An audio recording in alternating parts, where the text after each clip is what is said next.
Now, Count on 2, live and local in the Lowcountry. This is News 2 at 11. An intense manhunt underway for an attempted murder suspect in Berkeley County right now. Tonight, we hear about the suspect's background. Plus, the community anticipating the completion of a road project before the project even starts. We will tell you the status of the Clements Ferry Road Widening Project. Good evening, everyone. I'm Carolyn Murray. And I'm Brendan Clark. Happening now, the Berkeley County Sheriff's deputies, U.S. Marshals, other law enforcement continuing their search for an attempted murder suspect. Take a look at your screen right now. Police say the man you see here, William Castleman, is wanted for attempted murder. Police say he was supposed to turn himself in, but failed to do so. News 2 Sophia Arizosa is live at the Berkeley County Sheriff's Office. And Sophia, police say Castleman was last seen running into the woods. Brendan, Carolyn, that search still on tonight. Berkeley County Sheriff Dwayne Lewis did say his deputies and U.S. Marshals saw Castleman running into the woods. Since then, they have had several helicopters and canine units working on tracking him. He is charged with attempted murder, and neighbors and deputies we spoke to say he's well known in the community. We ain't never had this much action here. A manhunt lasting hours. Police cars. I mean, this traffic out here has never went that slow since I've lived here. U.S. Marshals, Berkeley County Sheriff's deputies, and St. Stephen Police looking for William Castleman. I heard them coming, and then they all kind of started pulling in on side the road, and blue lights flashing, and people getting out the trucks and getting ready to go into the woods and stuff like that. Castleman is accused of shooting a victim in the face 3 weeks ago. The victim survived. This fellow's dangerous. In my opinion, he is. You know, he's been in a lot of trouble, but he just never served time. Walter Dennis has lived in the area for decades. He says Castleman is known to cause trouble. You can't trust him, so you don't know what's going to happen.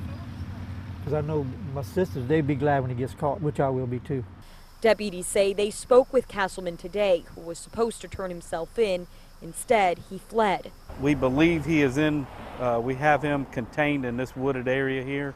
We have information that his girlfriend may have been trying to pick him up, but we're investigating that as well. Neighbors tonight wanting to see Castleman behind bars. Yeah, I hope he gets caught because I don't want him running around here. I got a niece, a grand niece. She's got cerebral palsy and stuff. She can't walk, talk and nothing. But you don't know what somebody like that would do or take hostage of somebody. 2 schools were on lockdown this afternoon. If you know anything about Castleman's whereabouts, you are asked to call police. He is being considered dangerous and possibly armed. Reporting live in Berkeley County, Sophia Arizosa, Count on 2. Jury selection will begin this summer for the man accused of kidnapping a 4-year-old girl from her Johns Island home. Thomas Lawton Evans faces several federal charges, including kidnapping, transporting a minor, along with aggravated sexual abuse. It was back in February that police say Evans kidnapped a girl and beat the child's mother. Evans and the child were found in Alabama about a day later. Jury selection is slated to begin July 17th. Today, Charleston police arrested the man you see right there on your screen. It's 21-year-old Gary Hamilton. He is charged with attempted murder and possession of a firearm. Police say Hamilton surrendered to authorities about 1 o'clock this morning. This arrest stems from a shooting that took place last night on America Street just before 10 o'clock. Police say the victim was taken to the hospital with non-life-threatening injuries. This is still being investigated tonight. A fire at Wando High School today forced several classrooms to be evacuated. Mount Pleasant police were called to the school this morning for reports of a student's cell phone battery catching fire. Police tell us the charging case for the phone started that fire. The phone was not in the case when the battery in the charger began smoking. It is unclear what type of charging case was used, and we are told that no one was hurt. The future of Clements Ferry Road up for discussion earlier today. People who live in that area say they need relief from all this traffic congestion. Berkeley County reviewing plans for the second phase of this widening project. That would run from Jack Primus Road over to Highway 41. They want to widen 2 lanes into 4, raise the median. The county also wants to add a shared pedestrian, a bike path. County officials say they are working as fast as possible. Berkeley County is managing phase 2 of the project, and we're doing it at an impressive rate. Road projects don't happen overnight, so we're taking the feedback, we're having the public meetings, we're doing everything at an expedited rate to try to get these improvements made, to try to widen the road. We know a lot of people are coming to Berkeley County, a lot of people are already here, and so we're trying to make the improvements as quickly as possible. Construction is slated to begin in 2019. When phase 1 is complete, phase 2 will be paid for with that 1-cent sales tax. All right, so let's go outside and take a look at sneak peek, really, at your weekend forecast. Hopefully our Friday will be just as nice as our Thursday. Yeah, the weekend is almost here, Rob. I can smell it, I can see it, and it's coming. And when it comes, you're going to really enjoy it. But first, we got a few showers that we may have to deal with before Friday gets here. Let's take a look at the current temperatures. And we've got temperatures in the low to middle 60s across the board, including 64 in Somerville as well as Goose Creek. Now, we mentioned those showers. I'll throw those in the forecast for the early morning hours after midnight. Mid-60s all the way through 3 a.m. and then starting to clear out. This is what we're talking about, the area of rain that continues to rotate around low pressure. Now, the rain is weakening, but we are seeing right here, this little area right to the west of Walterboro, that area is just a little bit heavier. And again, right across Sheldon over towards Whitehall. I'll zoom in for you so you kind of see where it is. Yemassee also. So this will be an area that is going to be moving across, and again, it is just a little bit heavier, but a lot of this has been weakening as it's moving close to the coast. So not saying we won't not have any rain, at least along the coast, but there could be a few sprinkles, and that's about it. So here it is in the forecast temperature, 58 in Moncks Corner, 57 Somerville by morning time, low 60s over on the Isle of Palms. I will tell you about a brighter weekend forecast coming up in just a few minutes. All right, we look forward to that, Rob. Thank you. And don't forget, you can stay on top of the forecast 24/7. Download our Storm Team 2 app. You can do that by searching WCBD in your app store.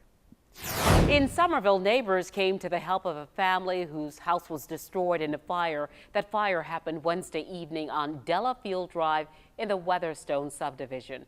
It destroyed most of the roof of the house and caused heat damage to 2 neighboring houses. No one was injured, and the homeowners say they are doing well despite what happened. Neighbors gave the family money, gift cards, dog food, and clothing, all the necessities they need within a matter of minutes. It's just what you do. Right. This is what America is supposed to be like. This is what neighbors do to help neighbors. The family is staying in a hotel and they plan to stay in the Weatherstone community. The Somerville Fire Department is still investigating the cause of that fire.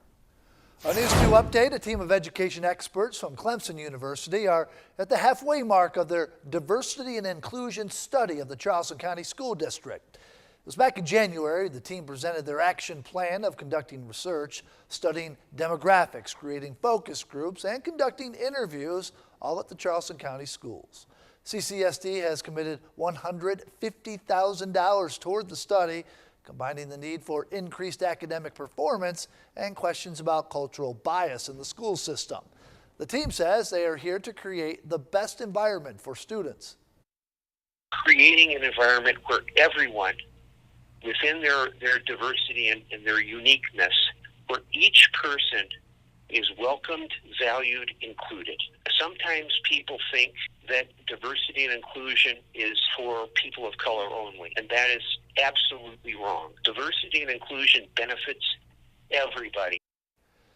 The 6-month study will end in June, and that's when they will present their findings before the school board. Update tonight on a deadly accident in Dorchester County. It happened April 22nd on I-95.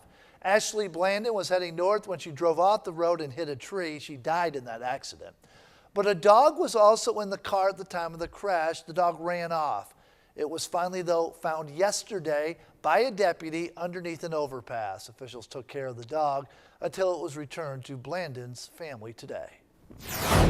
The 2018 Air and Space Expo is happening this weekend right here in the Low Country, but it was just announced today the Thunderbirds will no longer be the headlining performer of this event. The team recently lost one of its members tragically, which prompted the cancellation of several shows. So now the Aeroshell Aerobatics team will perform. There will be other air and ground displays during the Air Expo, and this is of course all happening at Joint Base Charleston. This is the first air show like it here in the Lowcountry in 7 years. Never know what your kids might come and learn and get from coming to events like this.